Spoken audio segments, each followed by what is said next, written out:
बिस्मिल्लाहिर्रहमानिर्रहीम। अस्सलाम वालेकुम। उम्मीद है अल्लाह ताला के फजलो करम से आप लोग ठीक होंगे और अपना बहुत सारा ख्याल रख रहे होंगे। आप सब लोगों को मेरी तरफ से चांद रात बहुत मुबारक हो। अल्लाह करे ये ईद आप लोगों के लिए बहुत पुरमसरत साबित हो और आप लोगों के लिए खुशियां लेके आई हो। जो 28 रमजान मुबारक को बहुत सैड इंसिडेंट हुआ है प्लेन क्रैश का, उस पर पूरी कौम अश्कबार है, सब लोग बहुत अफसुर्दा हैं और जो लोग इस दुनिया से गए हैं अल्लाह ताला उनकी मग़फ़िरत फरमाए, उन्हें जन्नतुल फिरदौस में आला मकाम अता फरमाए और जो उनकी फैमिलीज हैं अल्लाह ताला उन्हें सब्र अता फरमाए। We all have condolences with the families who lost their loved ones। अल्लाह ताला उनको बहुत सब्र अता फरमाए। और बीइंग अ रिस्पॉन्सिबल नेशन हमें यहाँ पे एक चीज जो माइंड में रखनी है वो ये है कि जो शर पसंद अनासिर हैं या जो दुश्मन अनासिर हैं हमारे मुल्क में, वो ऐसे ही मौकों को कैश करते हैं और जो ऐसे इंसिडेंट्स होते हैं उनमें अफवाहें फैला रहे होते हैं। ऑलरेडी जो इंडिया है वो बॉर्डर्स पे भी, कश्मीर पे भी में बहुत क्रिटिकल सिचुएशन बना रहा है और कोरोना की वजह से भी हमारे मुल्क की सिचुएशन ऑलरेडी बहुत क्रिटिकल है। तो ऐसी सिचुएशन में क्रिटिकलिटी को हमें बढ़ाना नहीं है बल्कि हमें मैनेज करना है और हमें इस चीज को माइंड में रखना है कि फर्स्ट ऑफ ऑल तो ये कि इसमें PIA का हमला इन्वॉल्व नहीं है, लेकिन अगर वो है भी तो डेफिनेटली हमें यहाँ पे गवर्नमेंट पे ट्रस्ट करना है और अल्लाह ताला ने चाहा तो जो सच है वो इंक्वायरी में सामने आ जाएगा और हम इस पे मजीद भी बात करेंगे। और जो एक चीज हमें बीइंग मुस्लिम माइंड में रखनी चाहिए वो ये है कि ये महीना जो है रमजानुल मुबारक बहुत मुबारक महीना है और जो इस महीने में इस दुनिया से जाते हैं अल्लाह ताला उनका हिसाब किताब ही नहीं करते और ये आइडियल मंथ है और हम लोग डेफिनेटली अपनी दुआओं में भी मांगते हैं कि अल्लाह ताला हमें ये महीना नसीब करे। तो नो डाउट ये मुश्किल टाइम है, लेकिन इस टाइम में हमें ये भी माइंड में रखना चाहिए कि जो कश्मीर के मुसलमान हैं, फलस्तीन और बर्मा के मुसलमान हैं, वो कितनी मुश्किल जिंदगियां गुजार रहे हैं।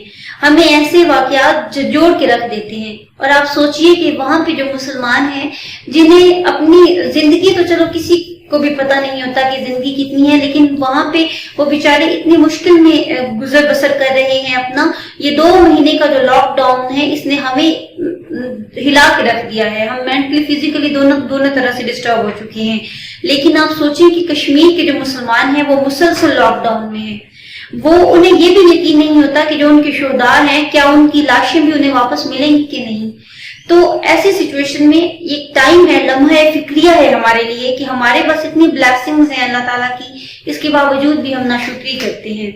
और ये ईद का मौका है, मैं आप लोगों से रिक्वेस्ट करूंगी कि अपने साथ साथ उन लोगों का भी सोचें जो डेली वेजेस पे चल रहे थे, जिनके जो चूल्हे थे वो रोज की कमाई पे चल रहे थे और वो इस वक्त बुझे पड़े हैं, तकरीबन वो 2 वक्त की रोटी से भी तंग हुए पड़े हैं। आप लोग अपनी खुशियों में उनको शामिल रखें और अपनी खुशियों में इस दफा गरीब पे आप लोग ज्यादा अच्छे कपड़े नहीं भी पहनेंगे, बहुत ज्यादा अच्छा खाना नहीं भी खाएंगे तो गुजारा हो जाएगा, लेकिन आज का जो आपका सदका होगा या कुछ जो आप खैरात कर देंगे उन गरीबों को, और उनमें से बहुत से लोग ऐसे होते हैं जो सफेद पोश होते हैं, जो मांगते भी नहीं है, आप अगर आज उनको कुछ दे देंगे तो ये आप लोगों के लिए सदका जारिया बन जाएगा और ये तो 2 दिन की जिंदगी खत्म हो जाएगी। आगे ना खत्म होने वाली जिंदगी में आप लोगों के लिए वही जो आप आज सदका करेंगे वो आप लोगों के लिए वहां पे निजात का बाइस बनेगा। और ईद का मौका है और हमें यतीम और मसाकीन जो हैं उनको भी अपनी खुशियों में शामिल रखना चाहिए।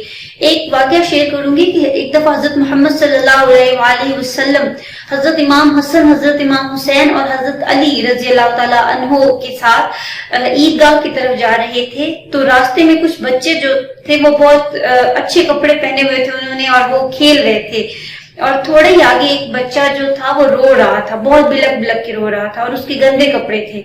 आप सल्लल्लाहु अलैहि वसल्लम ने उस बच्चे से रोने की वजह पूछी तो उसने कहा, या रसूलुल्लाह सल्लल्लाहु अलैहि वसल्लम मैं यतीम हूँ।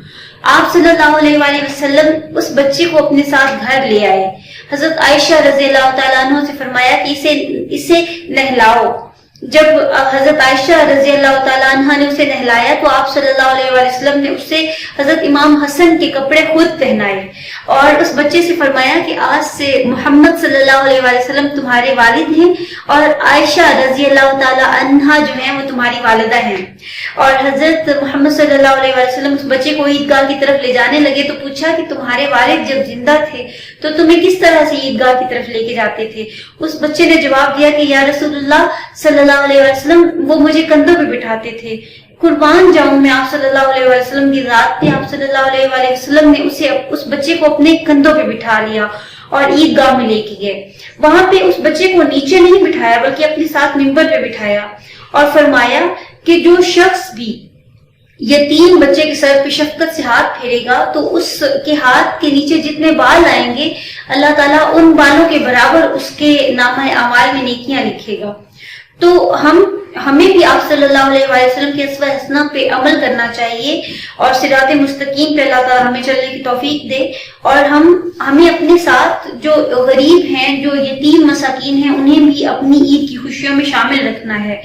اور جو افواہیں ہیں پلین کریش کو لے کے ان پہ غور نہ کریں، اللہ تعالیٰ نے چاہا تو سچ سامنے آ جائے گا اور یہ خوشیوں کا موقع ہے، اور اللہ تعالیٰ آپ لوگوں کا حامی و ناصر ہو۔ اللہ تعالیٰ آپ لوگوں کے لیے اس عید کو جو ہے مبارک ثابت کرے، اور اپنا بہت سارا خیال رکھیے گا۔ آپ لوگوں کو میری طرف سے ایک دفعہ پھر عید مبارک، اور اپنی دعا میں مجھے یاد رکھیے گا۔ اللہ حافظ۔